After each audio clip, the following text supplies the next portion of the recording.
जो भी इस हिंदुस्तान के अंदर एंटायर कंट्री जो भी हाई कोर्ट जजमेंट देता है कि वो जजमेंट हर एक इंडियन के लिए अप्लीकेबल होता है, हर एक इंडियन के लिए, हर एक स्टेट के लिए। इलाहाबाद हाई कोर्ट ये जजमेंट दिया है कि आप अपने, चाहे हिंदू हो, मुस्लिम हो, क्रिश्चियन हो, जो भी, कि अपने प्रॉपर्टी के, प्राइवेट प्रॉपर्टी के अंदर कोई मजहब का कुछ प्रोग्राम करता है, तबलीग करता है, कुछ दीनी एतबार से इज्तिमा करता है प्राइवेट प्रॉपर्टी के अंदर, तुम्हारे जगह में, तुम्हारे घर में, तुम्हारे मदरसे में, तुम्हारे मस्जिद में, गवर्नमेंट की परमिशन लेने की कोई जरूरत नहीं है।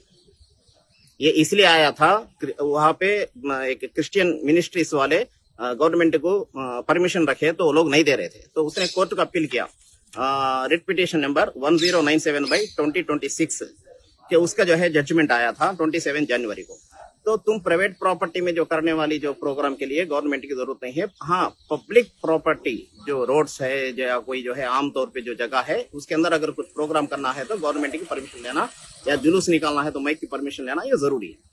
अपनी प्राइवेट प्रॉपर्टी में करे तो दूसरों को डिस्टर्ब नहीं है, जैसा कि कोई गवर्नमेंट की परमिशन की जरूरत नहीं है, याद रखिए। एक दूसरा जो है केरला हाईकोर्ट का एक जजमेंट आया है कि उसके अंदर 1965 एक्ट, हिंदू वर्शिप एक्ट के बराबर, उसके अंदर क्या है बोले तो मंदिर के अंदर यानी टेम्पल के अंदर कोई भी दूसरा जात वाला नहीं आना बोल के एक सेक्शन है।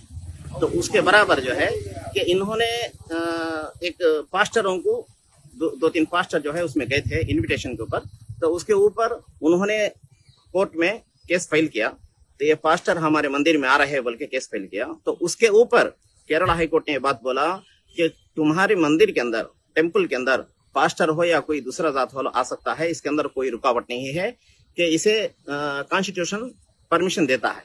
कि इसलिए कि हम ये बात इसलिए बता रहा हूँ, हालांकि वो इनकार करे क्रिश्चियंस के लिए, लेकिन वो हमारे लिए भी काम आता है कि किसी मजहब के लिए, कि गुज़िश्ता 1 साल 2 साल पहले श्रीशैलम, जो हमारे एपी के अंदर श्रीशैलम है टेम्पल, के उसके ऊपर जाने के लिए आरटीसी बस का ड्राइवर जो हमारा मुसलमान था, तो वो मुसलमान टोपी लगाया हुआ था, दाढ़ी रखा हुआ था। तो वहां का जो चेक करने वाला जो होमगार्ड या पुलिस जो भी था, तो वो उसने जबरदस्ती किया कि तुम टोपी निकालो, टोपी निकाले बगैर ऊपर टेम्पल पे नहीं जा सकते, पहाड़ पे नहीं जा सकते बोल के उसे जबरदस्ती करके निकालने की कोशिश किया।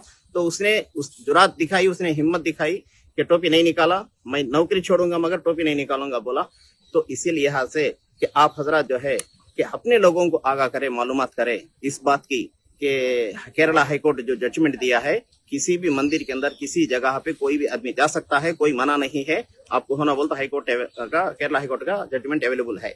एक तो ये 2 बातें हमारे उलमा के लिए, मुसलमानों के लिए और काजियों के लिए और जो भी इमाम है सबके लिए काम आता है। आप दूसरों को भी बात पहुंचाए कि पूरे हिंदुस्तान के अंदर हर मुसलमान भी कानून का जानना जरूरी है। हमारे फंडामेंटल राइट्स है कि कोई भी मजहब को आर्टिकल 19(1) सेक्शन के बराबर ABCDEF तक 6 फंडामेंटल राइट्स है, उसमें से एक मजहब को फॉलो करने का और मजहब को अपना जाहिर करने का रिलीजन फ्रीडम दिया गया है। इसको जानना जरूरी है, हर मुसलमान भी, हर इमाम भी, हर मौलवी भी।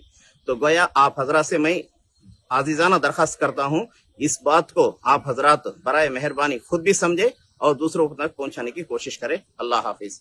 अस्सलाम वालेकुम व रहमतुल्लाहि व बरकातहू।